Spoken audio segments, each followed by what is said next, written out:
നമസ്കാരം. Media vision വാർത്തകളിലേക്ക് സ്വാഗതം. വേനലവധിക്ക് ശേഷം സ്കൂളുകൾ തുറന്നു. പ്രവേശനോത്സവത്തോടെ ക്ലാസുകൾക്ക് തുടക്കമായി. അവധിക്കാലത്തിന് വിട നൽകി പ്രവേശനോത്സവത്തോടെ സ്കൂളുകൾ ഇന്ന് തുറന്നു. 40 ലക്ഷത്തോളം വിദ്യാർത്ഥികളാണ് സംസ്ഥാനത്ത് ഇന്ന് സ്കൂളുകളിലെത്തിയത്. പുതിയ ക്ലാസ്, പുതിയ അധ്യാപകർ, പുതിയ പുസ്തകങ്ങൾ, പുതിയ അറിവുകൾ എല്ലാം കൊണ്ടും പുതിയൊരാളാകാനുള്ള തയ്യാറെടുപ്പുമായാണ് വിദ്യാർത്ഥികൾ സ്കൂളിലെത്തിയത്. നവാഗതരെ വരവേൽക്കാൻ എല്ലാ സ്കൂളുകളും വൻ ഒരുക്കങ്ങളാണ് നടത്തിയത്.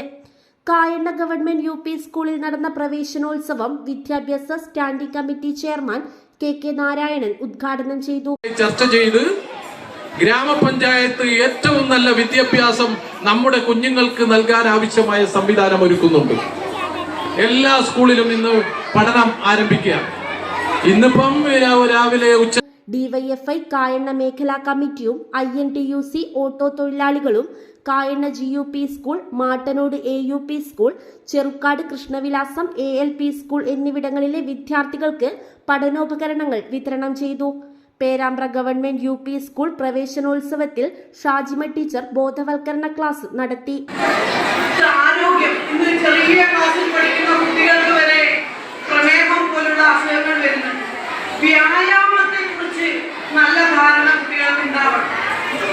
അതുകൊണ്ട് തന്നെ എന്ത് ഫുഡ് കഴിക്കാം, എന്തെല്ലാം ഫുഡ് കഴിക്കാൻ പാടില്ല എന്നുള്ള കാര്യങ്ങളും കുട്ടികൾക്ക് ഈ ഒരു മൂല്യബോധത്തിന്റെ ഭാഗമായി തിരിച്ചറിയേണ്ടത്. തുടർന്ന് പായസ വിതരണവും നടന്നു. പേരാമ്പ്ര ബഡ്സ് സ്കൂളിൽ നടന്ന പ്രവേശനോത്സവം ഗ്രാമപഞ്ചായത്ത് പ്രസിഡന്റ് VK പ്രമോദ് ഉദ്ഘാടനം ചെയ്തു. കുടുംബങ്ങൾക്ക് കഴിയാൻ ആവശ്യമായ നിലയിലേക്കുള്ള സഹായങ്ങൾ നമുക്ക് ബഡ്സ് സ്കൂൾ എന്നുള്ള നിലയ്ക്ക് ചെയ്യേണ്ടതുണ്ട്.